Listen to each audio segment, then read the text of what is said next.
నమస్కారం. వెల్లనస్కి స్వాగతం. ముందుగా ముఖ్యాంశాలు. గోపవారిపాలెంలో రైతన్న మీకోసం గ్రామ సభ. 67 మందికి సీఎం సహాయ నిధి చెక్కుల పంపిణీ. ఈపూర్ మండలంలోని గోపవారిపాలెం గ్రామంలో రైతన్న మీకోసం గ్రామ సభ నిర్వహించారు. కార్యక్రమానికి రాష్ట్ర ప్రభుత్వ చీఫ్ విప్, స్థానిక శాసనసభ్యులు జివి ఆంజనేయులు ముఖ్య అతిథిగా విచ్చేసి ప్రసంగించారు. ముందుగా వివిధ స్టాల్స్ ను పరిశీలించి రైతులకు అందిస్తున్న మందులను పరిశీలించారు. ఈ సందర్భంగా ప్రభుత్వ చీఫ్ విప్ జివి ఆంజనేయులు మాట్లాడుతూ ప్రభుత్వం రైతుల సంక్షేమానికి కట్టుబడి ఉందని, వ్యవసాయ రంగాన్ని మరింతలా బలోపేతం చేసేందుకు కృషి చేస్తుందన్నారు. ప్రతి ఒక్క రైతు ప్రభుత్వం అందిస్తున్న పథకాలను సద్వినియోగం చేసుకోవాలని కోరారు. కార్యక్రమంలో డీసీసీ చైర్మన్ మక్కన మల్లికార్జునరావు, స్థానిక పార్టీ నాయకులు తదితరులు పాల్గొన్నారు. అనంతరం గ్రామంలో సీసీ రోడ్డును ప్రారంభించి పంచాయతీ భవనానికి శంకుస్థాపన చేశారు. రైతన్న మీకోసం ఈ కార్యక్రమంలో వందలాది మంది రైతులు పాల్గొన్నారు. పాల్గొన్న ప్రతి రైతుకి అభినందనలు. రైతు బిడ్డ చంద్రన్న ఆశయం ఒక్కటే, మా ఈ రైతే రాజు, ఇదే మా ఆశయం, ఇదే మా యొక్క విధానం, ఇదే మా నినాదం, రైతే రాజు అన్న చంద్రబాబు గారికి రైతులందరూ జయజయలు పలుకుతా ఉన్నారు. రైతుల ఆర్థిక ప్రగతే ఆశయం, రైతులు సంతోషంగా ఉండటమే మా ఆనందం. ఇది ఈ రోజు ఎన్డీఏ ప్రభుత్వ లక్ష్యం. అందుకోసమే ఈ రోజు డ్రిప్ ఇరిగేషన్ రైతాంగానికి 90% సబ్సిడీ ఇస్తా ఉంది ఎన్డీఏ ప్రభుత్వం. కూరగాయ తోటలకి పందిళ్ళు వేసుకోవడానికి ₹1,00,000 ఇస్తా ఉంది ప్రభుత్వం. అలాగే ఈ రోజు సకాలంలో ఎరువులు, విత్తనాలు అన్ని కూడా ప్రజలకు అందుబాటులో తీసుకొచ్చి రైతాంగానికి కొండంత అండగా నిలబడ్డది ఎన్డీఏ ప్రభుత్వం. వ్యవసాయ పరికరాలని సబ్సిడీలో ఇస్తుంది ప్రభుత్వం. డ్రోన్లు ఈ రోజు ₹8,00,000 సబ్సిడీ ఇచ్చి రైతులకు ఇస్తా ఉంది ప్రభుత్వం. ఆ విధంగా ఈ రోజు రైతులు గిట్టుబాటు ధర ఇచ్చారు. పొగాకు కొన్నారు, ధాన్యం కొనుగోలు చేశారు, మరి వాళ్ళకి 24 గంటల్లో డబ్బులు ఇస్తా ఉన్నారు. ఈ విధంగా రైతులు పండిన పంటకి ఒక పక్క గిట్టుబాటు ధర ఇస్తూ వెంటనే కొన్ని రైతులు కొన్నంత అండగా ఉంది ఎన్డీఏ ప్రభుత్వం. గత ప్రభుత్వం ఏం చేశారు? ధాన్యం కొంటే డబ్బులు ఇవ్వలే. ఇది ఆ రోజు చేసినటువంటి ప్రభుత్వం. సంవత్సరం అయినా ధాన్యం కొన్న రైతులకి డబ్బులు ఇవ్వలేకపోయాడు జగన్మోహన్ రెడ్డి. కారణం ఏంటి? చంద్రబాబు గారు రైతు బిడ్డ అయితే, చంద్రబాబు గారు రైతు బిడ్డ కాబట్టే, మట్టి వాసన తెలిసిన వాడు కాబట్టే చంద్రబాబు గారు ఈ రోజు రైతుల అభివృద్ధి కోసం అహర్నిశలు కష్టపడ్డారు. తప్పుడు కేసులు పెట్టినటువంటి జగన్, రైతుల్ని వేధించినటువంటి జగన్, రాష్ట్రంలో అనేక మంది మీద అరాచకాలు చేసి తప్పుడు కేసులు పెట్టి వేధించిన ఆయన ఏమంటారండి? ఫ్రాక్షన్ బిడ్డ అన్నారు. నువ్వు ఫ్రాక్షన్ ప్రోత్సహించావు కాబట్టి నువ్వు ఫ్రాక్షన్ బిడ్డవయ్యావు. ఎన్ని వేల మందిని పొట్టన పెట్టుకున్నారు, వేల మంది బలైపోయారు. ఈ రాష్ట్రంలో వందలాది మంది చనిపోయారు, రాజకీయ హత్యలకు గురైపోయారు, వేలాది మంది జైలు పాలయ్యారు, తప్పుడు కేసులకు గురయ్యారు. ఒక ఫ్రాక్షనిస్ట్ ముఖ్యమంత్రి అయితే రాష్ట్రానికి జరిగింది అదే. అవినీతి దోపిడీ, అరాచకాలు తప్ప మీరు రైతులకు చేసింది ఏంటి అని అడుగుతున్న జగన్మోహన్ రెడ్డిని. మైక్రో న్యూట్రెంట్లు ఎత్తేశారు, డ్రిప్ ఇరిగేషన్ కి 90% సబ్సిడీ తీసిపడేశారు, వ్యవసాయ పరికరాలు సబ్సిడీలు ఇవ్వలేదు, కనీసం తైవాన్ ఇంజన్లు, నీళ్ళ ఇంజన్, తైవాన్ స్పేర్లు, నీళ్ళ ఇంజన్ కూడా ఇవ్వలేకపోయారు 5 సంవత్సరాలు వైసీపీ పాలనలో. రైతులకు మీరు చేసింది ఏంటి?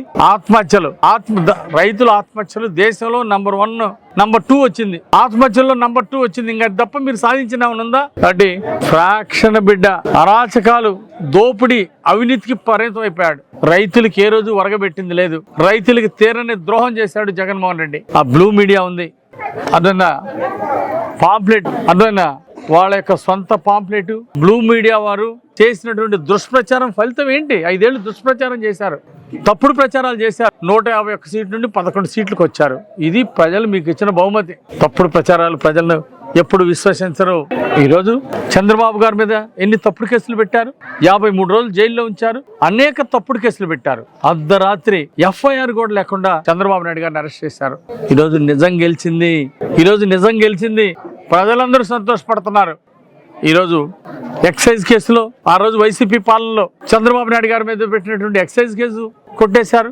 అట్లాగే ఫైబర్ నెట్ లో పెట్టిన అక్రమ కేసులు కొట్టేశారు. ఈ విధంగా ఒక్కొక్క కేసు చంద్రబాబు గారి మీద కొట్టేస్తా ఉన్నారు. కడిగిన ముత్యంలా బయటకు వచ్చారు చంద్రబాబు నాయుడు గారు. 17 సంవత్సరాలు ముఖ్యమంత్రిగా ఉండి మచ్చలేని నాయకుడిగా, మచ్చలేని ముఖ్యమంత్రిగా, నీతి నిజాయితీలకి నిబద్ధతతో ఉన్న చంద్రబాబు నాయుడు గారిని ఈరోజు ప్రజలు ఆదరించారు.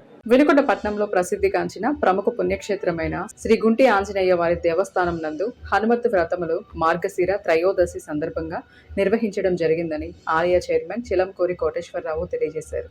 ఈ సందర్భంగా ఆలయంలో ఆలయ ప్రధాన అర్చకులు నారాయణం ఆనందాచార్యులు, వారి కుమారులు నారాయణ, జయచంద్ ప్రత్యేక హనుమత్ వ్రతములు మార్గశిర త్రయోదశి కార్యక్రమములు నిర్వహించగా 50 మంది దంపతులు హనుమత్ వ్రతములో పాల్గొన్నారు.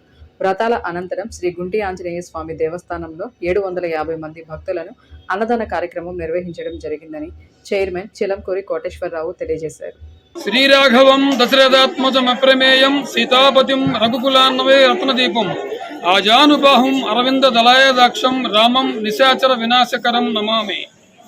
జై శ్రీరామ్, జై హనుమాన్. ఈరోజు మరి శుక్లపక్ష ఏకాదశి సందర్భంగా త్రయోదశి సందర్భం మార్గశిర మాసం త్రయోదశి సందర్భంగా ఇక్కడ మన ప్రముఖ పుణ్యక్షేత్రం ప్రసిద్ధ క్షేత్రమైనటువంటి వినుకొండ కులదైవం శ్రీ గుంటాంజనేయ స్వామివారి ఆవరణలో దేవస్థానం నందు హనుమతి వ్రతములు అంగరంగ వైభవంగా జరుగుతూ ఉన్నాయి. ఈ సందర్భంగా ఇక్కడికి వచ్చిన భక్తులందరికీ కూడా అనేక నమస్కారాలు తెలుపుకుంటూ మరి దీనికి సహకరించినటువంటి వారికి అనేక నమస్కారాలు తెలుపుకుంటూ మరి ఇక్కడ మరి చాలా చక్కగా చేసినటువంటి వారికి నారాయణ ఆనందాచార్యుల వారు కానీ నారాయణ జయచందు వారికి కానీ మరి కమిటీ సభ్యులకు కానీ వీరందరికీ కూడా తెలుపుకుంటూ ఈ హనుమతి వ్రతంలో పాల్గొన్న ప్రతి ఒక్కరికి కూడా శ్రీ గుంటాంజనేయ స్వామి ఆశీస్సులు ఎల్లప్పుడూ ఉండేలాగా కోరుకుంటూ జై శ్రీరామ్, జై హనుమాన్. ఈ రోజు హనుమతి వ్రతం మార్గశిర మాసం త్రయోదశి నాడు ఈ వ్రతం జరుపుకుంటాం. ఈ వ్రతం జరుపుకోవడం వల్ల సకల శుభాలు కలుగుతాయి. ప్రతి ఒక్కళ్ళు కూడా అంటే అందరూ ఇంకా చేసుకుంటారు. కానీ దీనికి తోరణాలు 13 ముళ్ళతో చేస్తారు. ఈ 13 ముళ్ళు చేతికి కట్టుకున్న తర్వాత ఎవరు కూడా మళ్ళీ సంవత్సరం దాకా తీయకూడదు. దీనికి అది విశేషమైన ఫలితాన్ని ఇస్తుంది. అట్లాంటి వ్రతములు ఈ గుంటాని స్వామి గుడిలో ప్రతి సంవత్సరం కూడా అద్భుతంగా జరుగుతాయి. ఈ వ్రతాలకి మనకి సహకరించిన అయ్యగారులు అందరికీ కూడా నా నమస్కారాలు. జై శ్రీ. పట్నంలో నెలకొన్న పలు సమస్యలను తక్షణమే పరిష్కరించాలని కోరుతూ మాల మహానాడు కమిటీ సభ్యులు పట్నం మున్సిపల్ కమిషనర్ను కలిసి విన్నవించారు. పట్నంలో మొండ్లమూరు సెంటర్తో పాటు పలు ప్రదేశాల్లో డ్రైనేజీ కోసం తీసిన కాల్వల వలన ప్రజలు ఇబ్బందులు పడుతున్నారని, దీంతో రాకపోకలకు వ్యాపారస్తులకు అంతరాయం ఉందని తెలియజేశారు. అదేవిధంగా పట్నంలో పలు చోట్ల తిరుగుతున్న ఆవుల సమస్యలను పరిష్కరించాలని కోరుతూ జిల్లా ఉపాధ్యక్షులు కొండ్రు విజయ్, రాయని చిన్న, పి రమేష్ తదితరులు వినతి పత్రం ఇచ్చిన వారిలో ఉన్నారు. సీఎం సహాయ నిధి పేదల పాలిట పెన్నిదని, వైద్య ఆపదలో ఉన్న వారికి సీఎం రిలీఫ్ ఫండ్ ఎంతగానో ఉపయోగపడుతుందని ప్రభుత్వ చీఫ్ విప్ స్థానిక శాసనసభ్యులు జీవి ఆంజనేయులు అన్నారు. స్థానిక పార్టీ కార్యాలయంలో 67 మంది లబ్ధిదారులకు 38,94,000 విలువైన చెక్కులను ప్రభుత్వ చీఫ్ విప్ జీవి ఆంజనేయుల చేతుల మీదుగా అందజేశారు. ఈ సందర్భంగా జీవి ఆంజనేయులు మాట్లాడుతూ చికిత్స కోసం రూపాయి కూడా లేని పరిస్థితిలో ఉన్న పేదలకు సీఎం రిలీఫ్ ఫండ్ ప్రాణ సంకట స్థితి నుండి బయటపడేలా చేస్తుందన్నారు. ఇప్పటి వరకు 1,254 లబ్ధిదారులకు వినుకొండ నియోజకవర్గంలో 8,56,00,000 చెక్కులను అందజేయడం జరిగిందని ఈ సందర్భంగా తెలియజేశారు.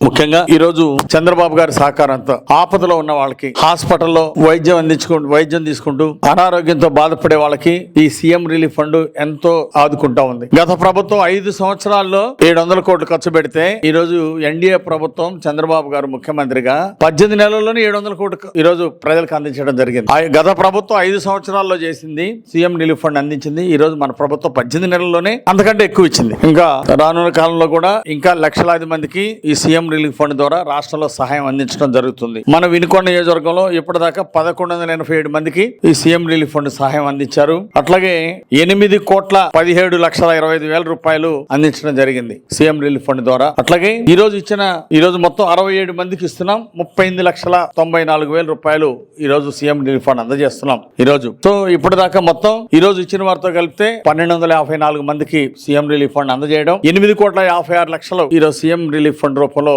పేద ప్రజలు ఆదుకోవడం జరిగింది. అత్యవసర పరిస్థితి వస్తే హాస్పిటల్ ఉండి డబ్బులు లేకపోతే వెంటనే హుటాహుటిన బీసీలు, ఎస్సీలు, ఎస్టీలు, ముస్లిం మైనార్టీలు, పేదరికంలో ఉన్న వాళ్ళని ఆదుకోవడానికి ఎల్ఓసి పద్ధతి ఈ రోజు వేలాది మందికి ఈ రోజు ఎల్ఓసి పద్ధతిలో కూడా వాళ్ళని ఆదుకోవడం జరుగుతూ ఉంది. అంటే లెటర్ ఆఫ్ క్రెడిట్ ముందు హాస్పిటల్ నేరుగా ప్రభుత్వం నుండి అంటే ఒక 30%, 40% వీరికి సహాయం ఇవ్వండి, ప్రభుత్వం పే చేస్తుంది అని చెప్పేసి ముందుగానే ఎల్ఓసి ద్వారా ఆ హాస్పిటల్ కార్పొరేట్ హాస్పిటల్ అయినా సరే నేరుగా అందజేస్తా ఉంది ఈ రోజు ప్రభుత్వం. ఈ ఎల్ఓసి ద్వారా కూడా నిరుపేదలు చాలా మంది లబ్ధి పొందుతూ ఉన్నారు. అదే విధంగా ఈరోజు వికసిత్ భారత్ భాగంగా స్వర్ణాంధ్రప్రదేశ్ 2047 కల్లా స్వర్ణాంధ్రప్రదేశ్ సాధించాలని, దానిలో హెల్దీ, వెల్దీ, హ్యాపీ ఆంధ్రప్రదేశ్ సాధించాలనేది లక్ష్యంగా ముందుకెళ్తున్నాం. చంద్రబాబు గారి నాయకత్వంలో ఎన్డీఏ ప్రభుత్వం అనేక విజయాలతో ముందుకెళ్తుంది. అనేక సంక్షేమ పథకాలు, సూపర్ 6 పథకాలు సూపర్ హిట్ గా అమలు చేయడం. అట్లాగే మరో పక్క పల్లె పండుగ పేరుతో ఉప ముఖ్యమంత్రి పవన్ కళ్యాణ్ గారు గ్రామ సేవలను అభివృద్ధి చేస్తున్నారు. పోయిన సంవత్సరం 4,500 కోట్లు గ్రామ సేవల అభివృద్ధికి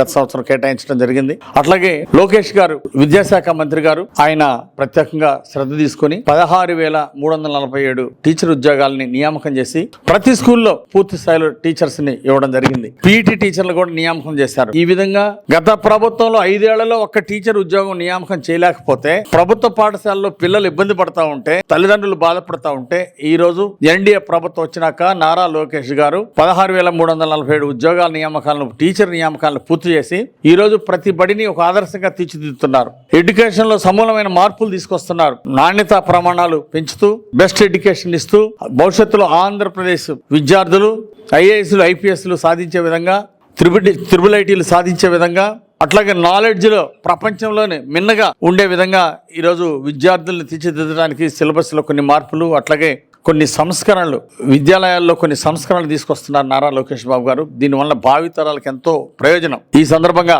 మరి నారా లోకేష్ గారికి ప్రత్యేక ధన్యవాదాలు తెలియజేస్తూ ఈరోజు సీఎం రిలీఫ్ ఫండ్ ద్వారా లక్షలాది మందిని ఆదుకుంటున్నటువంటి చంద్రబాబు నాయుడు గారికి ఈ సభాముఖంగా హృదయపూర్వక ధన్యవాదాలు తెలియజేస్తూ భవిష్యత్తులో కూడా మరెంతో మందికి అందిస్తామని ఈ సందర్భంగా తెలియజేస్తూ ఈరోజు ఈ కార్యక్రమంలో పాల్గొన్నటువంటి పెద్దలు, నాయకులందరికీ, జర్నలిస్ట్ సోదరులకు, అలాగే లబ్ధిదారులకు అందరికీ పేరు పేరున హృదయపూర్వక నమస్కారాలు, ధన్యవాదాలు తెలియజేస్తూ ఇంతటితో వెళ్ళాను సమాప్తం. తిరిగి రేపటి వెళ్ళాను కలుసుకుందాం. నమస్కారం.